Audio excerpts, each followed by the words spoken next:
nos encontramos con Gustavo Vera, integrante de la Alameda, amigo personal del Papa Francisco, que está en un acto solidario en Rosario, también en la conmemoración de la tragedia de Calle Salta, que es una huella imborrable para la República Argentina. Buen día, Gustavo. Buenos días. Dos cuestiones. Primero, ¿qué opinás de la falta de solidaridad de los rosarinos ante la tragedia que más repercusión tuvo nacional e internacional al cumplirse el tercer aniversario de la explosión corrupta del edificio de Salta 2141?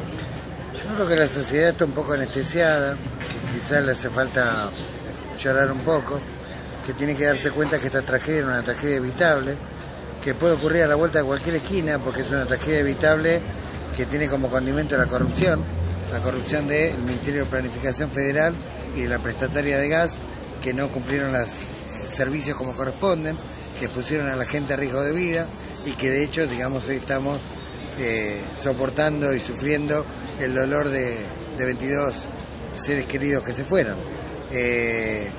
Esto ya ocurrió en Once, esto ya ocurrió en Cromañón, esto ya ocurrió en La Plata, y en todos los casos, digamos, hubo un sector de la sociedad sensibilizado y un sector de la sociedad que hasta que no le toque quizá no se dé cuenta. Más preocupante es la ausencia de la clase política, más preocupantes son los que tienen más conciencia, más información de lo que realmente ocurrió y que realmente nos estén ayudando a los familiares a esclarecer estos hechos y a que haya memoria, verdad y justicia.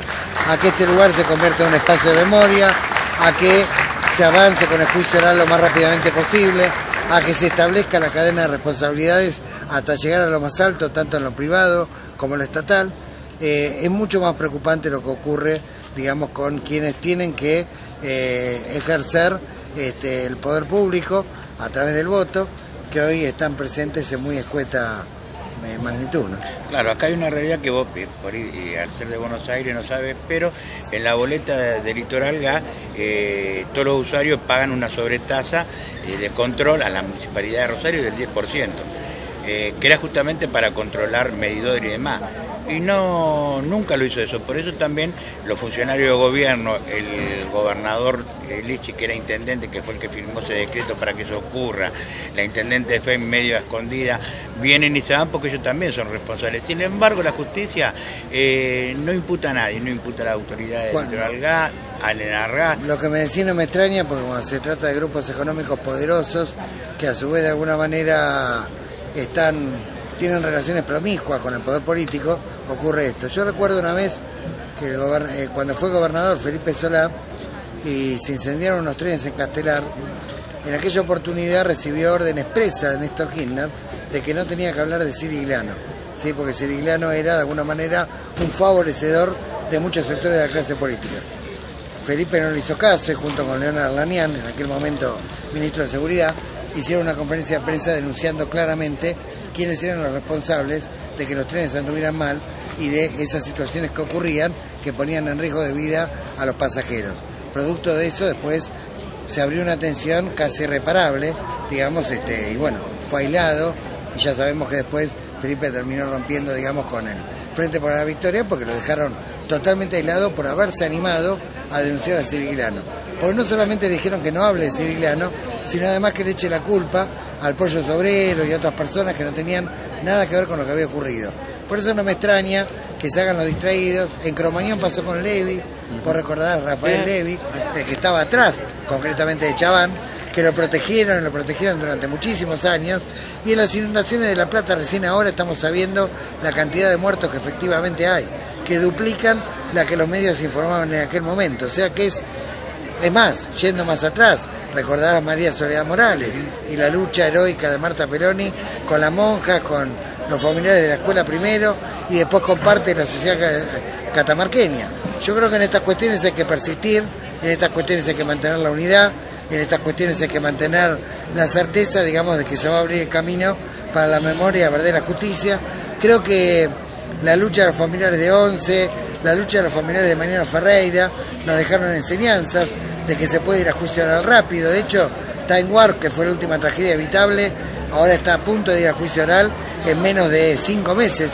O sea, cada vez hay de alguna manera un sector de la ciudadanía más consciente, y aunque otros por ahí sigan con cierta cultura del que me importa, bueno, tarde o temprano van a darse cuenta de que esto le puede tocar a cualquiera, de que estamos hablando de vidas humanas, que esto no es una cuestión partidaria, que esto no es una cuestión de tal o cual color, de tal o cual ideología, que esto es una cuestión de vidas que no se tenían que haber perdido y que son producto de la corrupción.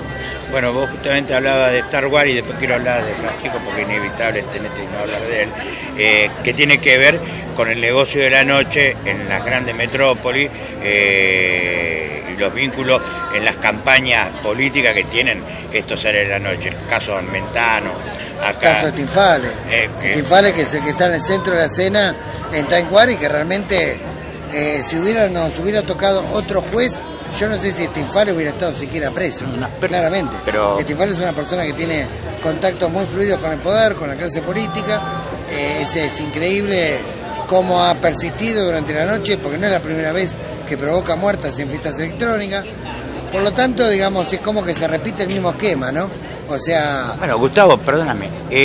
2 semanas después de lo ocurrido en Star Wars, acá en Metropolitano, hubo también de cura, que es aportante del socialismo, se hizo igual. Pero yo no hablo solo de eso, hablo de los vínculos que tienen para las campañas. Yo creo que vos denunciaste el caso. Yo vengo hace 20 años denunciando a Martín, un hombre de los servicios de inteligencia, que inclusive ha sido socio del actual presidente Macri, que lo denuncia la hija. Exactamente, Lorena Martín. Pero que son parte del financiamiento de la política. Así es, la relación promiscua de Macri con Martín la hemos probado en el marco del expediente judicial. Hemos aportado videos, hemos aportado fotos, hemos aportado testimonios, inclusive de que hubo financiamiento en algunas de las campañas del PRO en la ciudad por parte de la banda de Martín. Somos querellantes actualmente en esa causa que se tramita en el juzgado de Salvini de Cubría. Salvini de Cubría ha dado un exhorto a México para que se le obligue a citar indagatoria a Martín. Todavía no lo han logrado.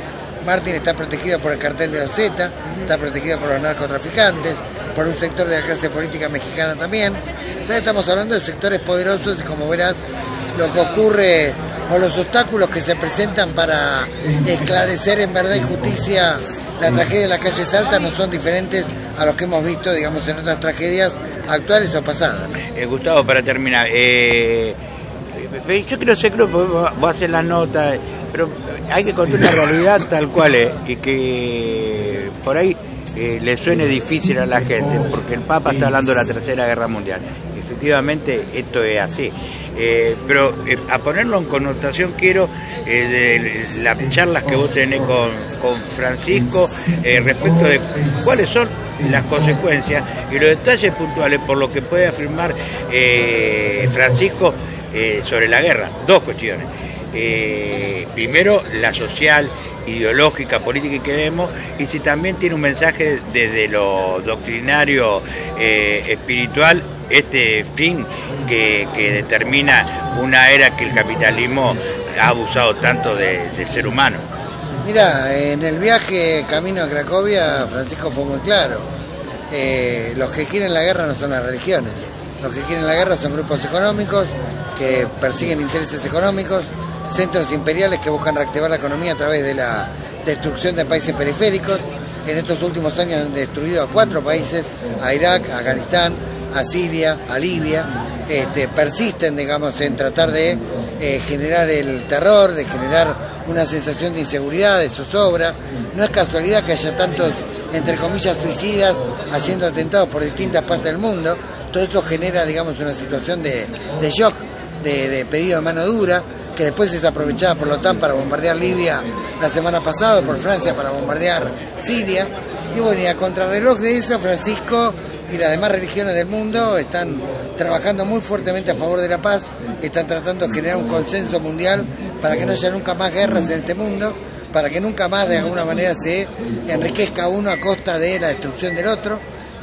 Pero bueno, es una pelea bastante desigual, en la cual creo que tenemos que acompañarlo a Francisco con independencia de si uno es católico, musulmán, agnóstico, ateo, luterano o de la Iglesia Ortodoxa Rusa. En cualquier caso, me parece que es una tarea que nos corresponde a todos, cuidar la casa común, cuidar a nuestro planeta, y esto en primer lugar exige que respetemos la vida y exige que impidamos la guerra.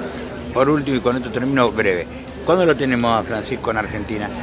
Cuando sea un factor de unión. Entonces va a tardar un montón todavía. No por él, sino por toda la embestida. Va a ser más pronto de lo que pensamos. Bueno, Dios quiera. Un abrazo grande, Gustavo.